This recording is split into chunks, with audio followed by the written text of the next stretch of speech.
Hey everybody, welcome to the Flash Focus Hall of Fame tier list series.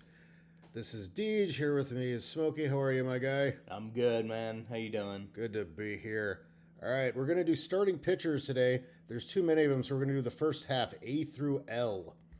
All right, let's start out with Grover Cleveland Alexander. So Grover Alexander, also known as Pete Alexander, 120 WAR, 373 wins. God, just look at this guy. He just cracked 10 WAR like 4 or 5 times. Won 30 games several times. 28 games in his rookie year. Just like black ink all over the place. This guy was in that inaugural Hall of Fame class with, Babe Ruth and Honus Wagner, Ty Cobb, all those guys.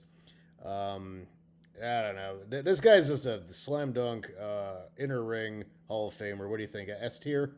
Absolutely. Yeah. Just looking over his numbers, he's amazing.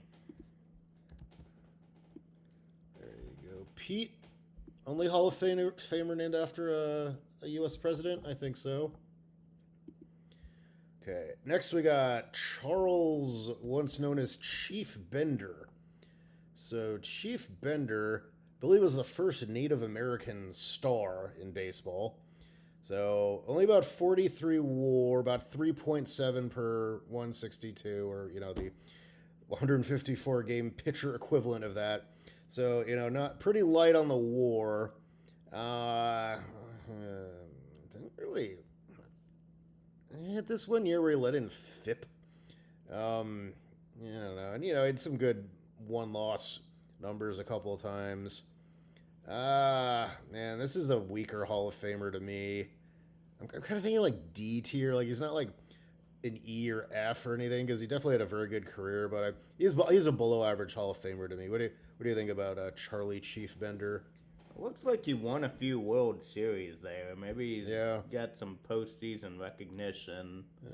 Postseason, yeah, he did get 3 rings with the Philly A's back in the teens. I think that bumped him up to a C. C, I mean, I he think. he definitely put in his time, and Yeah. And he had this one World Series, 3 complete games, 104 ERA. Yeah, I could see that. All right, I can buy him as a C tier. Let's put him there. for his heroics. Yes, thank you. Next up, we got Bert Blyleven. Bert Blyleven, I believe he's the only Dutch Hall of Famer from Zeist, Netherlands. Do you have any nicknames or anything? The Frying Dutchman, that's a pretty good nickname. All right, so Bird was one of those guys that like didn't really get much Hall of Fame attention, right after he retired. But then like War loved him, and then once War got a hold of the Hall of Fame voters, he got right in. And to be fair, his War is great. He had almost 100, 4.7 per 162. I believe 4.5 is Hall of Fame average. So he's probably a bit of a compiler, even with War. I think he's this strikeout. He might have been like second or third career at one point. I think it was him, Steve Carlton, Nolan Ryan, and then a bunch of other guys that passed him since. But he was definitely an all-time strikeout guy at one point. But this 9.8 WAR season was pretty impressive. But he didn't win a Cy Young award. Finished third, fourth, and seventh. So he definitely had a very long, very good career, and he was a broadcaster for a long time. Let's see, how many big WAR seasons did he have? Yeah, he's a good WAR pitcher for sure. Look, he was on bad teams though. I mean, these Twins and Rangers and Indians teams of the 70s and 80s were bad, so he's not gonna, win 20 games and get a Cy Young award or anything. But yeah, he's either a B or a C. That's a lot of WAR for a C. So, but I think by reputation he's closer to a C. I don't know. What do you think? B or C for Bly I Levin? think he's a B tier. Yeah. I think he pitched a long career, and Yeah. he's obviously well respected after kind of looking over the numbers. That WAR does jump out at me though. Yeah, I mean, obviously, like if you go by WAR, no doubt about it, he's B, maybe even an A. But yeah, I don't know if he was regarded as such a great pitcher during his days. And I'm always a little wary of retconning WAR going back, too far. But, you know, it definitely was a terrific pitcher for a very long time, and he had some really great seasons. And, you know, B is for Bert, B is for Blyleven, B tier. All right, next up we got Mordecai Three Finger Brown. Is he the only Hall of Famer with 3 fingers? Probably. Mordecai Peter Centennial Brown. Oh, he was born in 1876, the Centennial. That's kind of cool. All right, so 58 WAR, but, you know, playing in the dead ball era didn't, you know, although they got more starts back then. I don't know, he had 9 a couple times. Definitely very famous. Like, you remember hearing about Three Finger Brown as one of the old-timey greats. 4.8 WAR per 162, above average. What's that, ERA plus? 138, that is quite good. Kind of a little bit of a shorter career, looks like. I think he only played about 14 years. Let's see, get any postseason. Yeah, won 2 World Series with the Cubs. How many people can say that? Yeah, I'd give him a B. Yeah, I feel not quite an A, not quite a C. Kind of in the middle there. Yeah, kind of crazy. Like these two B tiers are about 40 WAR apart from each other. It's kind of neat how, you know, it's not just about WAR. You know, WAR's only part of the equation. Okay, next up we got Jim Bunning. Jim Bunning threw a perfect game. He was later a U.S. Senator, I believe, from Kentucky. Made some unpopular, you know, legal motions during his, you know, government career. He's not doesn't have a great legacy, but that's not what we're here for. He led the league in hit by pitches 4 years in a row. Wow. Yeah, don't cross Jim Bunning. So he was on the Tigers and Phillies mostly. He had a couple of really good seasons. Wow, he could lead the league with 6.6 back then. That's kind of crazy. But all right, yeah, I don't know. He didn't have 3.7 WAR rate, 60.3. I don't think he was any playoffs, maybe once. Yeah, no playoffs. Was he? Yeah, I don't know. I mean, the perfect game's kind of neat. He'll, you know, always be remembered for that. He's a weaker Hall of Famer to me. I'm thinking like D. Yeah, C or D. I don't have an argument too big either way. I put him in the D tier. Yeah. Okay. Next up, we got Steve Carlton. So, Steve Carlton, 4 Cy Young Awards, 90 WAR, 329 wins. Man, look at all these unbelievable, like, cracked 10 twice. Wow. Little top heavy, though. His 4th best season was only 5.9. That's kind of a crazy jump. But hey, 4 Cy Young Awards, like, you know, I'm not gonna poop on this guy too hard. 4,000 strikeouts. I think he was number 2. That had to have been number 2 behind Nolan Ryan for you know, like toward the end of his career. So I think the problem with Carlton is he should have retired around here when he was 38. Because, like, look at his WAR. He hung on for 5 more years, and he was awful. Like, negative, like, geez. Like, so I think if you just look at Carlton, let's give him through 40, because he was still worth 1 WAR. Then we're talking 87 WAR, 4.5 per 162. But because he hung on all those 5 years and was really bad, like that, those drug his averages down. His ERA plus is 115, which isn't that amazing. So I think this guy was like a great peak, but he just hung on way too long. And the question is, does that matter? Like what if, like, say, I don't know, Greg Maddux, someone unbelievably good. What if he just pitched another 7 years and was so bad that it dragged all his amazing rates down? Like, does that matter? Does that tarnish his legacy? It affects guys like Pete Rose. You know, like Pete Rose hung on, and it affected his overall numbers. Yeah, he's kind of. I would say I would say he's an A tier. Yeah, I think between the fact that he's a little top heavy and, you know, a couple of his, you know, career rate stats just really got impacted. Man, this guy bulked a lot too. Where's his bulks? I think I remember he had I think he's the career bulk leader. Yeah, 90 career bulks. Yeah, A feels about right. Definitely, hey, all-time great. 4 Cy Young Awards. Just, I think he hung on too long, and, you know, those were very real games that were losing for real teams, and that's not nothing. But all-time great is Steve Carlton, no doubt about that. Okay, next up we got Happy Jack Chesbro. So I happen to know that Happy Jack won 41 games in 1904. That is the modern record. No one will ever win 40 games again. No one will ever start 40 games in a season again. So well, hey, maybe an opener will. Maybe an opener will do that. Never mind. Someone might start 40 games, but he wouldn't be eligible 450 for that many. Pitched. Yeah, wow. 454. That's wild. Yeah. All right. So only 43 WAR, 4.0 rate. Yeah. I mean, that one season was obviously he's in because of the record. I think if he had an average season in that year, we would never have heard of this guy. The pitcher, he didn't even lead an ERA. That's kind of funny. Or strikeouts. All right. I don't know. I mean, not to get too harsh on this guy, because he had a good career. He's did 6 or 7 really good seasons. Maybe.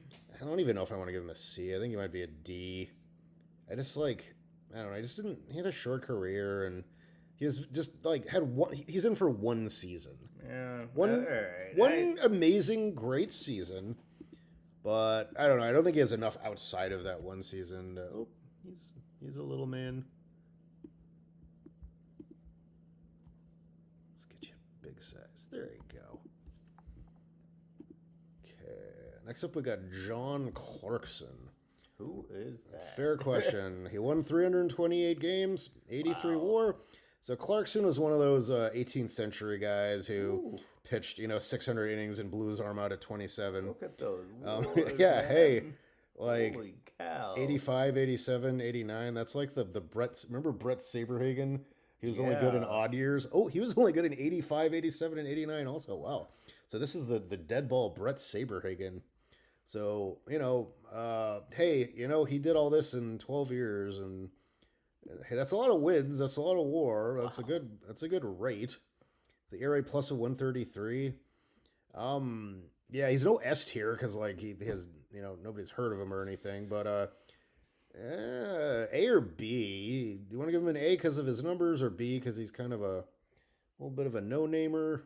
I don't know. I'm kind of conflicted. Yeah. I'd go A just because of the WAR. Yeah. He was so much better than everyone else to get that WAR. Yeah, that's fair. Now, he was Never starting heard of him. 70 games, 68 complete games, 600 innings. So, those are things. He's basically pitching 3 seasons in a season.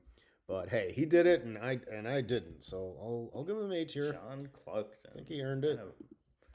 Commit that name to memory. Brother of Dad.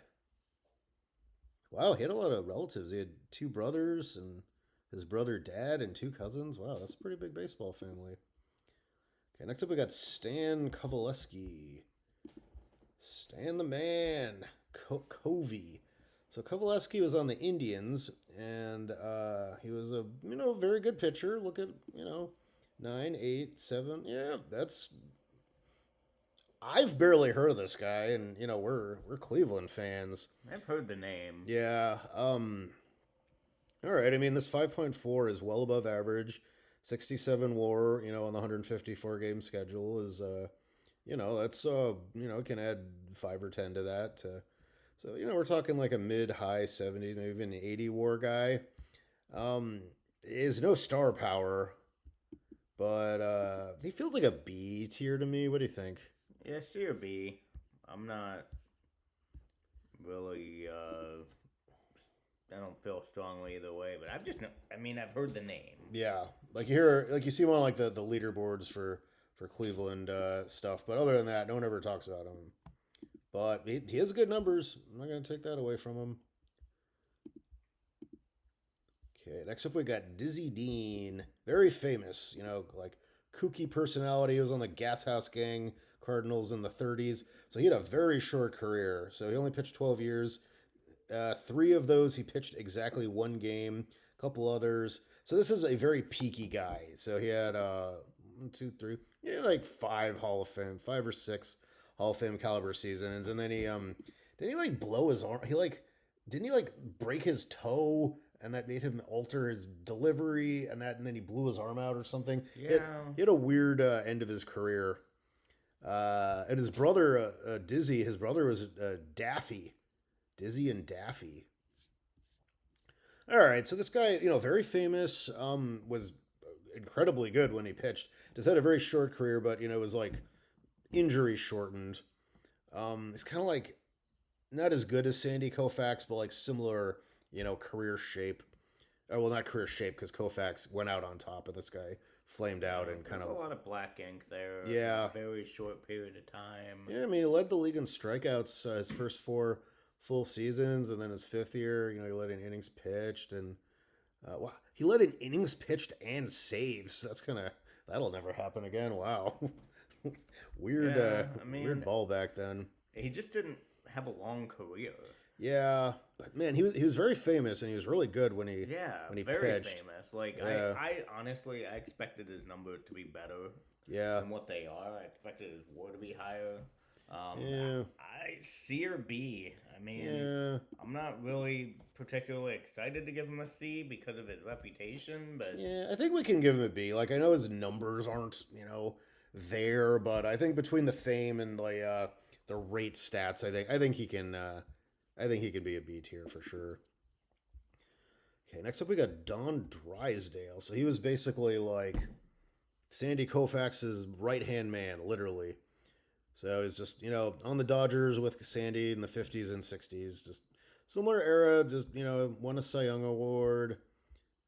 61 WAR, 4.2. Legit Hall of Famer. A bunch of in the World Series. No, that was Don Larson. Oh, okay. Might have been against his team. This guy feels like a very average C-tier Hall of Famer to me.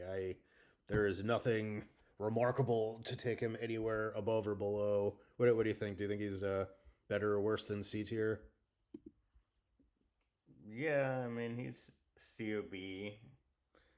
I don't feel strongly. The only reason I would put him in B is he's won the World Series 3 times. He's in the thick of it. And then WAR is approaching, 70, which, that puts him in the company of guys like that are in the B. It's fairly, I don't know. He feels really C tier to me. I don't think I can quite put him in B. Plus, we don't have that many C tiers yet, so gotta keep it real here. Okay, next up we got Red Faber. Don't know much about this guy. Let's learn. All right, so he was on the White Sox, a career White Sox, so a lifer. Won a World Series, couple ERA titles, 67 WAR, 4.0 is a rate, which is a little below average. Yeah, he had 2 incredible years, but then kind of fell off after that, and only cracked 4 of the 4 times. Yeah, that's a peaky guy. Very long career though, pitched for 20 years. Yeah, I'm thinking C tier again. Yeah, he looked kind of similar to Drysdale. Yeah, just kind of like, hey, you had a very successful career. I can buy you as a Hall of Famer, but I'm not really sure what elevator pitch I'd give for you. You just kind of did what you had to do to get in, and that's a C tier to me. Okay, next up we got Bob Feller. So we're Cleveland fans. This is pretty much. Would you say that pretty much everybody agrees that Bob Feller is like the GOAT Cleveland Indian player? Or certainly on the Mount Rushmore, absolutely that. Yeah. Yeah, there's a couple guys. Jose Ramirez is probably on his way to being in that conversation. You got guys like Nap Lajoie and Tris Speaker, but I think this is the guy that everybody really looks to.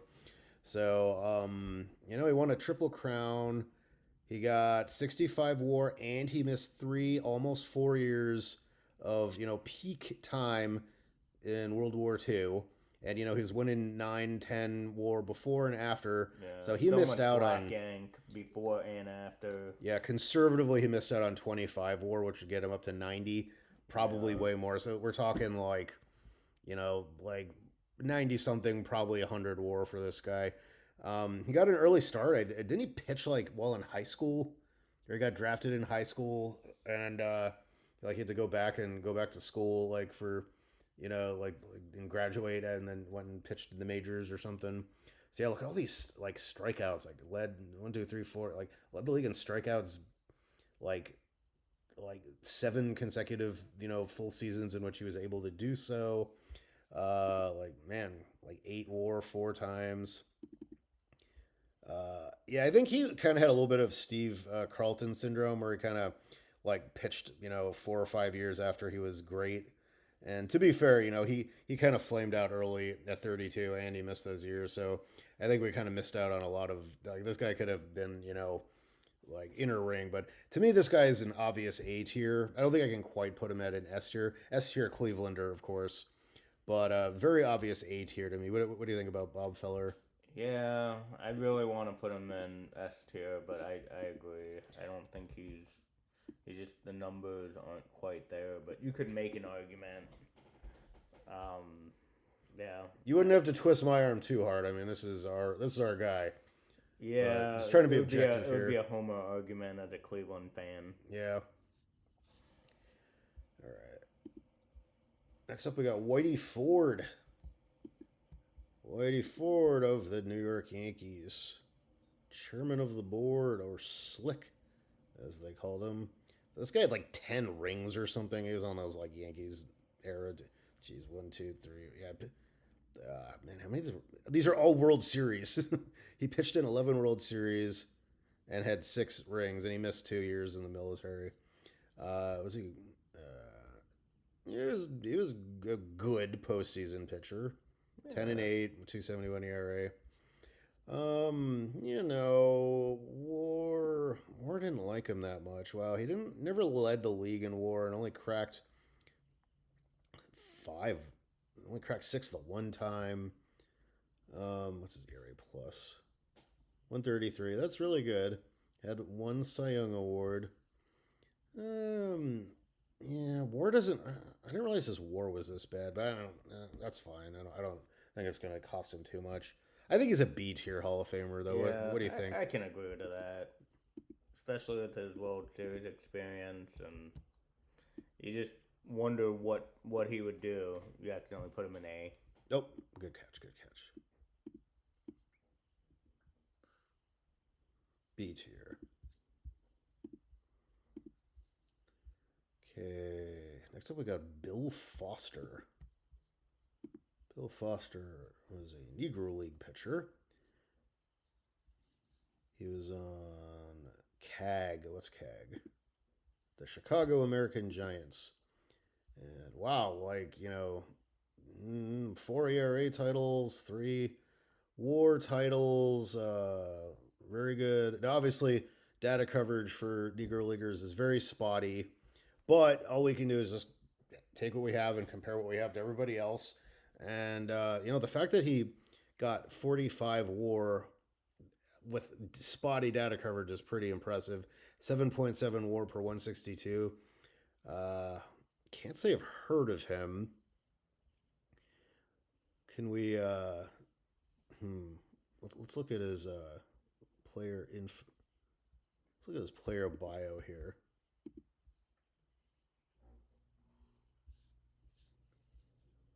He was the greatest left-hander I ever played with, said double duty Radcliffe. Let's see, didn't we look at the Hall of Fame? Oh, there it is. Yeah, here's his Hall of Fame plaque. William Hendrick Foster, regarded as one of the best left-handed pitchers in Negro League history, and also managed side armor. Okay, so I get by him as Steve Carlton. I don't know. What do you think? Like A, B tier for Bill the Foster? way they speak of him, he seems like an A tier. Yeah, I can buy him as an A tier. Let's pop him up there.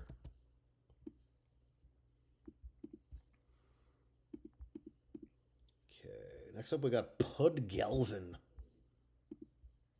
Gentle Jeems or the little steam engine. Look at that guy. Look at his little chipmunk cheeks. He does look like a pud. Yeah, man. Like, geez, if you're gonna like, there's like multiple choice, and like, which of these guys is Pud? It's this is Pud.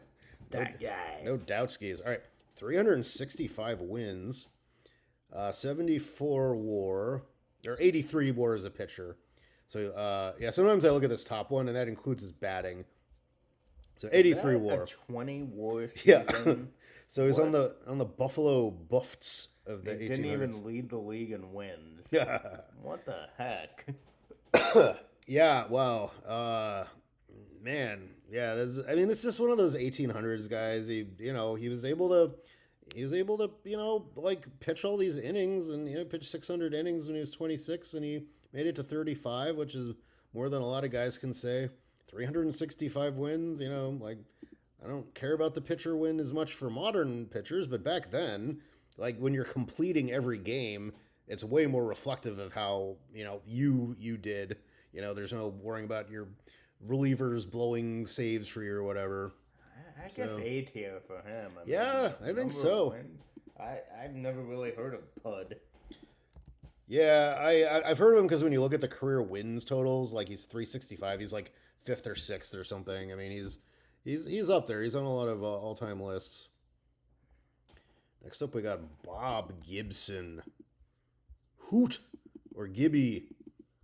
So Bob Gibson was he had arguably the best season ever, that famous 1968 season where he had the 112 ERA, led the league and everything.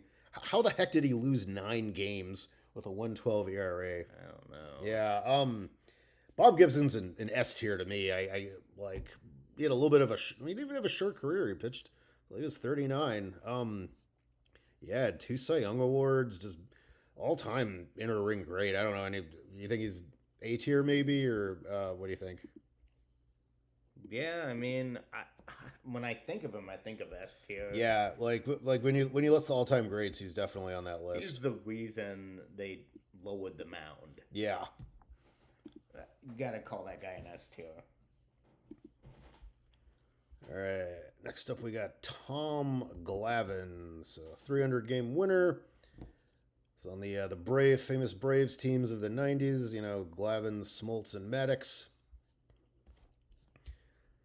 300 wins. What's going on here? 74 WAR, 3.7. That's a little below average. Yeah, he was always just kind of like. He did win 2 Cy Young awards in 91 and 98. But he was always just kind of like in Maddox's shadow. I don't know if I see him as really like he was always just kind of like the number 2. Yeah, I would give him a B just because he got the 300 wins and he had the longevity and he did it. But the WAR with the 162 games just not. Yeah, a little not weak A there. tier. Definitely not S tier.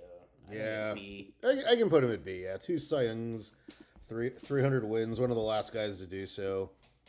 Yep, he's a little picture too.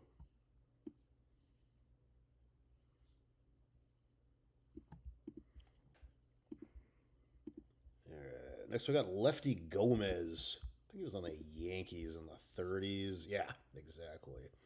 All right, so 43 WAR, 44.3 per 162, kind of mid. Had 2 great seasons, maybe 3 if you count this, leading the league in strikeouts, no MVPs. That was pre-Cy Young. No, 7 All-Star games. We did win 2 pitching triple crowns. That's pretty good. All right, so he did have a few really really good seasons, but yeah, another top heavy guy. He had like 2 phenomenal seasons, but then like his 5th best season was only 4 WAR. Yeah, he's like a C or a D. I don't know. What do you think about Lefty Gomez? He's definitely a C. Yeah. I just don't think he's a D tier because he's got the pitching triple crown. Yeah, that's true. Pretty impressive. Yeah, he had peak. I respect peak a lot. Okay, I can buy him as a C tier. Let's skip Clark Griffith. He is not a Hall of Famer for his playing career. He was an owner or something, or commissioner maybe. So let's go to Burley Grimes. Burley Grimes, through the last legal spitball, should the fact that he was a spitballer tarnish his legacy, or was it just It was that's legal what they then. that's what they did back then? That's what they did. I don't know. Wasn't that great? Yeah, this there's a decent amount of black ink here. We got 46 war 2.9 war per. Yeah, it's not very good, really. I'm trying to think he's a D tier. Yeah. I don't think he really. Yeah, he had some good seasons. So what's his ERA plus? 108. Wow, that's actually, God, that's like it's probably like Lance Lynn's ERA plus. Yeah, he's a D tier. I'm not gonna put him in E because I think he's got like if you led the league in WAR once in strikeouts, and then I don't think I can put you as an F because you were truly great at one point. But yeah, I don't think I can rate him anything but a D. You okay with D? Yeah. No.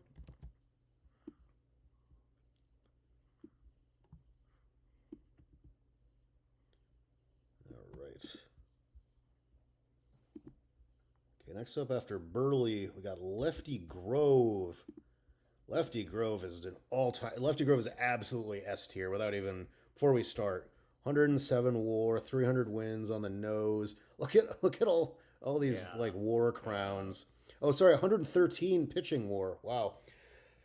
7.2, per 162. Yeah, just put him right in the S tier. This guy was just phenomenal. Yeah. Like he led the league in strikeouts his first 7 or 8 seasons, and then so he led the league in strikeouts or WAR like every year of his career until he was 37, except for this one random terrible seat. Wow. So he got traded from the Philly A's to the Red Sox at 34 and is horrible for the Red Sox. But the Red Sox trusted in him, and then he paid off in spades and had several more great seasons. Wow, that's kind of funny. All right, yeah, no doubt about it. Like Lefty Grove is one of the inner ring of starting pitchers. All right, next up, very much not in the inner ring of starting pitchers, we have Jesse Haynes. So Haynes is one of those, crony picks. Haynes, not very good. 2.6 WAR per 162, 36 career pitching WAR, 109 ERA plus. Pretty similar to Burley Grimes. You often see. Oh, look at this. He was a career lifer Cardinal, except he pitched one game for the Reds. Yeah, this. That's an E tier. Yeah, I don't think. Man, he never even had a 1.6 WAR season. He only cracked 4 twice. I don't think I can even. I think he might be an F. Yeah, maybe. Yeah, this might be one of the very worst pitchers in the Hall of Fame.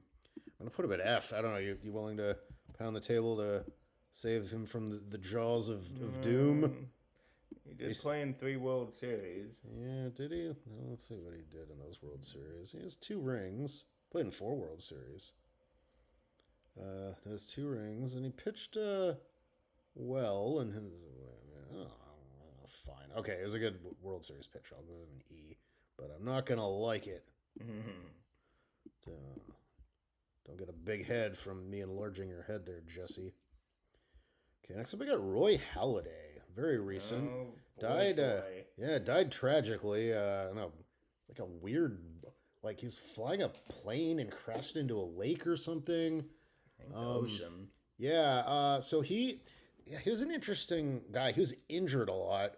He reminds me of like Jacob DeGrom or Chris Sale, and that he's like the best of the best when he's healthy, but he just always seemed to, like be injured and, He pitched in the steroid era, too. Yeah, so, okay, so, like, man, great stats.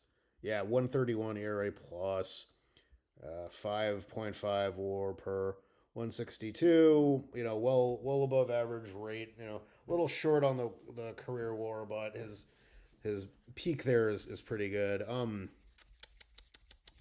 2 Cy Youngs, I believe, 1 in each league. Yeah, 1 for Philly, 1 for Toronto. It's either A or no, it's not A. B. B. Yeah, B. Can go with B. Although I would pound the table a bit for an A just because he pitched during the steroid era. Yeah, It makes his numbers a little more impressive, in my opinion. yeah, for sure. But yeah, I don't know. I think he just doesn't have like any of the career totals I like to see from an A tier. And he did win 2 Cy Young awards. And he's got a higher 162 game average WAR. Yeah, I mean Some of those it's guys. good, but some of these guys are like 7. You put him next to Glavin, who's got a 3.7. Yeah. And Well, he's at 5.5. yeah, we got a peaky guy versus I won't call Glavin a compiler, but his strength was in his longevity. But I think these are both B tier guys though. All right.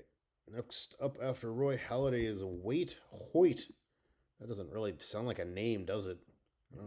It's just like, all right. So he was on the Yankees in the 20s. So he's like he was the ace of the murderers row there. He's a compiler. Yeah, I think this is another one of those guys that was just there. It's like, yeah, he was a pitcher on the murderers row Yankees. Of course, he's a Hall of Famer. Like, not really. 54 WAR, 3.3 rate, 112 ERA plus. Very little black ink. He had a WHIP title and a FIP title, and this one year where he went 22-7. Yeah, I don't know, D tier or something. What do you think about Waite Hoyt? D. I can't give him C now, but yeah, he's a D tier to me. Pretty straight up and down.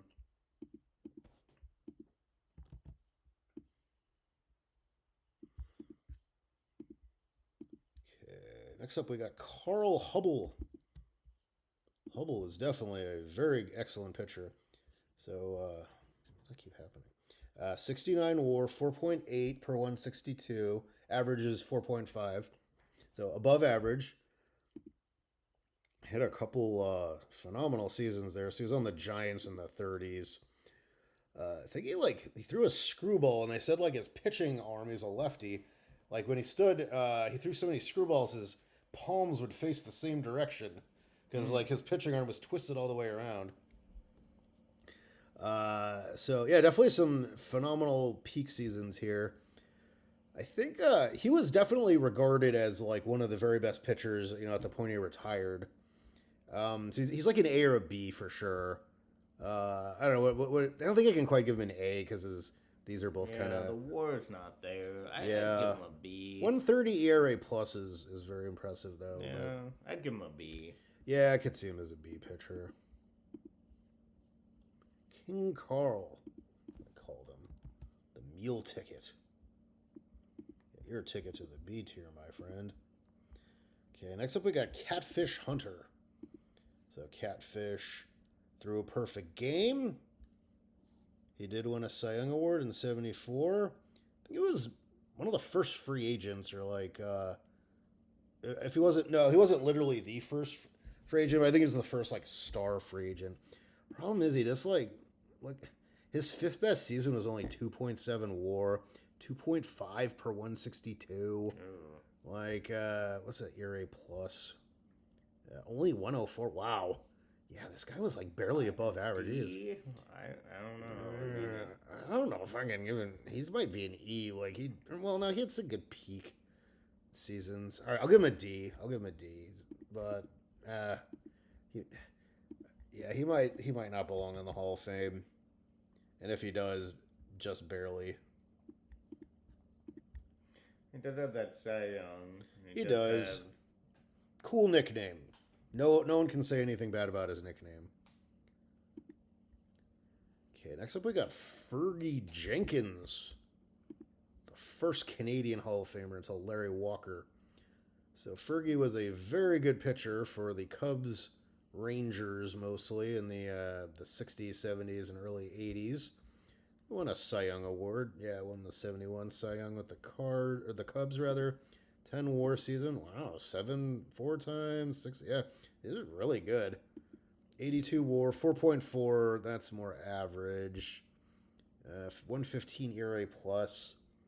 Yeah, finished second in the Cy a couple more times. Feels like a C or B. Yeah, I think he's a B. I think he's because like all these 7 WAR seasons. That's way better than a C. Yeah, it is. He did have a lot. Yeah, I think he's a B. We do have a lot of Bs.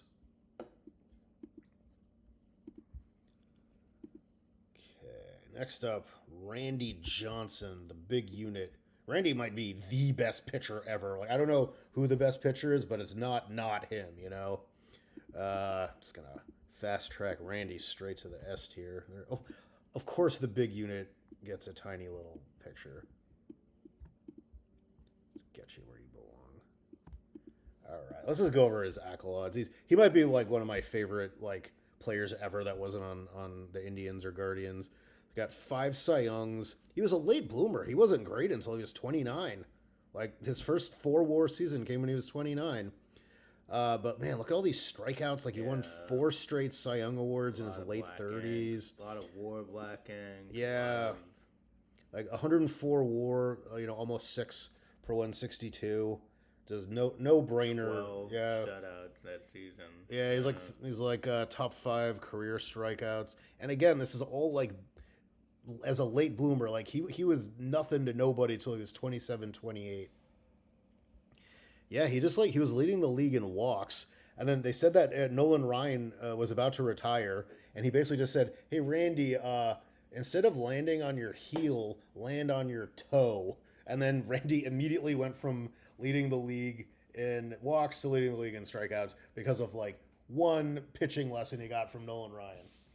So man, Randy Johnson's so cool. I think if you had a time machine, you could go back and get one pitcher in his peak to start Game 7 of the World Series for you. Like this guy is like on everybody's top 5 list. Yeah, and he did it during the steroid era. Yeah, I mean, yeah, that's too all the way. and he had that sidearm delivery, and he was just like, remember Mr. Snappy? He was intimidating. And, yeah, too. just had this look like a scarecrow or something up there. Just like man, just one of those memorable just greats of all time. Wow. Good last name for starting pitchers, Walter Johnson. He's in the convo for GOAT starting pitcher too. Gonna pop him right in the S tier. I think he's second on a career win list. Look at that WAR. Yeah, 168 career WAR. Oof. 100. That means he was a phenomenal hitter. Let's just look at his hitting real quick before we. Where's his hitting? Batting. Yeah, he's a 235 hitter. Hit 24 dingers. He was like a 76 OPS plus as a pitcher. That is very, very good. So he's adding a lot of value with his bat on top of like, look at all this. Geez, let the league in strikeouts like, is that 12 times or something? Like look at all these 10 WAR seasons. Like it's not just 10, it's like 12, 15 WAR. Like man, this guy is just he pitched in the dead ball era, so like you can't compare it to modern seasons A, B, but man, this guy is like just about as good as it gets.